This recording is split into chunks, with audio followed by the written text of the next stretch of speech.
आज गांधी भवन में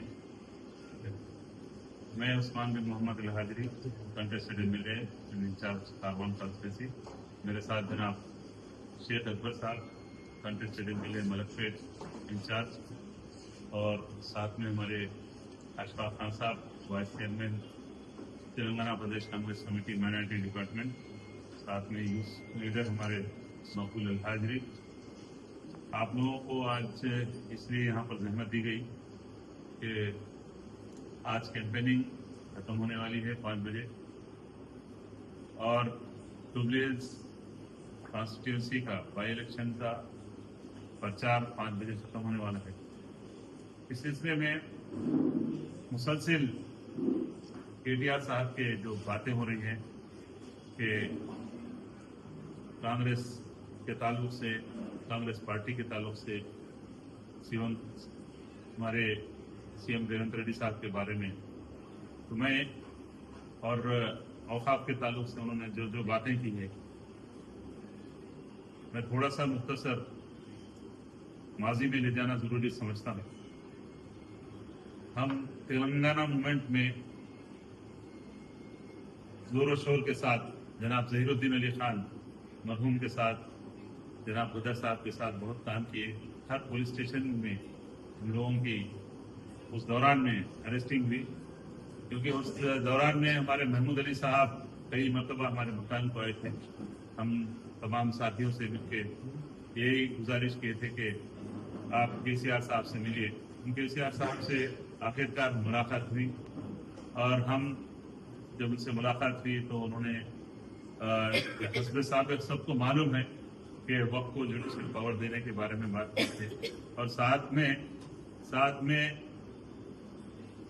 12% रिजर्वेशन जो नए होने वाली चीज है उसका भी, चूंकि अक्सर मुसलमान भोले भाले हैं, नाम अदम मालूमात की वजह से उनके बातों पर यकीन कर लिए थे। हम वक्त के वास्ते उनका साथ दिए थे और उन्होंने ये कहा था कि दरगाह हुसैन शाह वली रहमतुल्लाह अलैह की जमीन को असेंबली में बारहा उन्होंने बयान दिया सवाल जवाब में। जब सेशन हुआ उसमें उनका बयान सबके सामने है, आवाम अभी नहीं भूली। मैं चूंकि असेंबली के ये बयान की ये वीडियो मैं आपको उन्हीं की वीडियो दिखाना चाह रहा हूँ। आप लोग प्लीज इस सिलसिले में देखिए कि किस तरह से मुसलमानों को धोखा दिया जाए। इस सिलसिले में ये देख सकते हैं।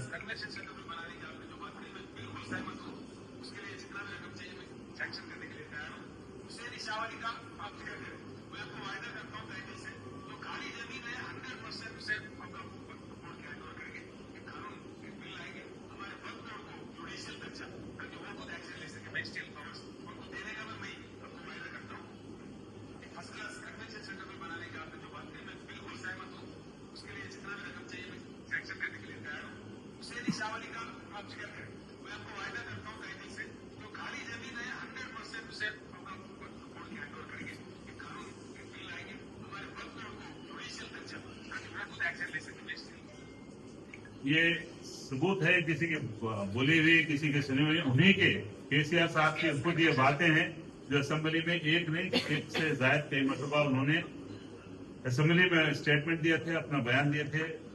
और इलेक्शन ये बीआरएस हुकूमत में आने से पहले आपको हुसैन शाह वली रहमतुल्लाह लेकर थोड़ा सा माजी की तरफ ले जाना बहुत जरूरी समझता हूं कि दरगाह हुसैन शाह वली रहमतुल्लाह अलैह की 1654 एकड़ जमीन का केस सबसे पहले अगर किसी ने डाला, मुकदमा दायर किए, वो टीआरएस लीडर मरहूम हबीब अब्दुर्रहमान अल-अत्ताश साहब के। ये आपको दोबारा याद दिलाना जरूरी समझ रहा हूं मैं हमारे टीआरएस में बीआरएस में काम करने वाले भाइयों से कि धोखा कौन दिए, धोखा कौन दे रहे हैं। हबीब अब्दुर्रहमान अल-अत्ताश साहब, उनके जरिए से केसीआर साहब केस दिलाए, सूट फाइल हुई, वक्फ ट्रिब्यूनल में वो वक्फ बोर्ड के हक में फैसला हुआ। मैं बीआरएस वाले भाइयों से, बिलखुसूस अक़लियती भाइयों से मैं गुजारिश कर रहा हूं, याद दहानी के लिए आप लोग, धोखेबाज कौन है। उसके बाद एपीआईएससी को दे दिए थे वो जमीन, उसके बाद हाईकोर्ट में केस गया, फिर हबीब अब्दुल रहमान लत्ता साहब मरहूम हाईकोर्ट में गए। बीआरएस जो आज बोल रही है उनके असलियत में दिखाना बहुत जरूरी समझ रहा हूं। हाईकोर्ट में भी वक्फ बोर्ड के फेवर में फैसला हुआ, हबीब अब्दुल रहमान लत्ता साहब मरहूम। उसके बाद ये एपीआईएसी वाले सुप्रीम कोर्ट गए। उसके बाद तब तक ये जो ट्रिब्यूनल में हाईकोर्ट में जो फैसले हुए, जो उस वक्त तक तेलंगाना तश्कील नहीं पाया था और तेलंगाना में बीआरएस टीआरएस की हुकूमत नहीं बनी थी।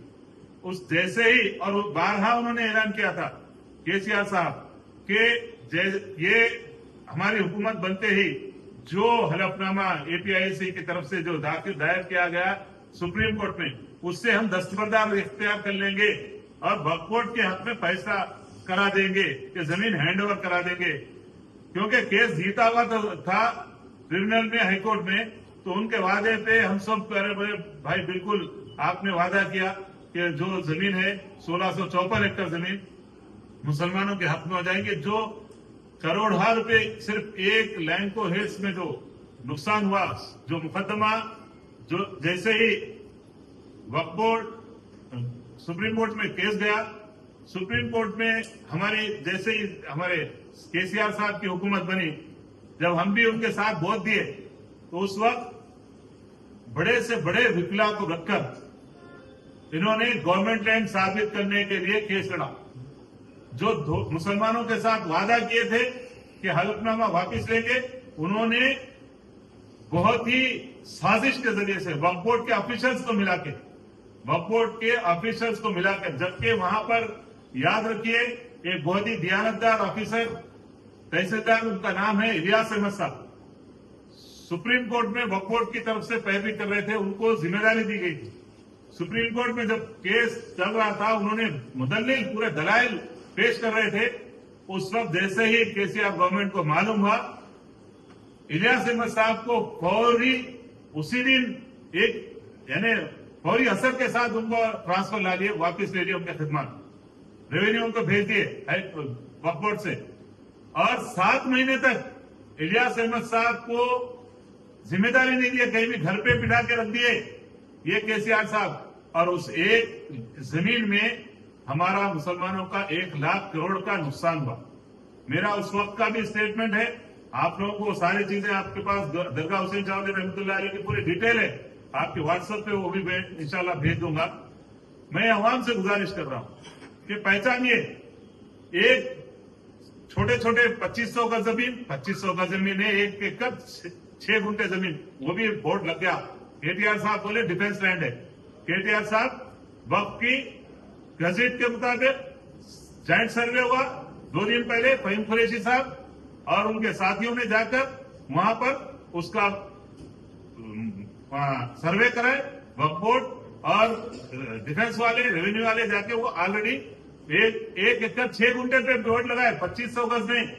उन्होंने बोल रहे थे डिफेंस की लैंड मार के भगाए, वहां से किसी को मारे नहीं, वो हैंड ओवर हो गई।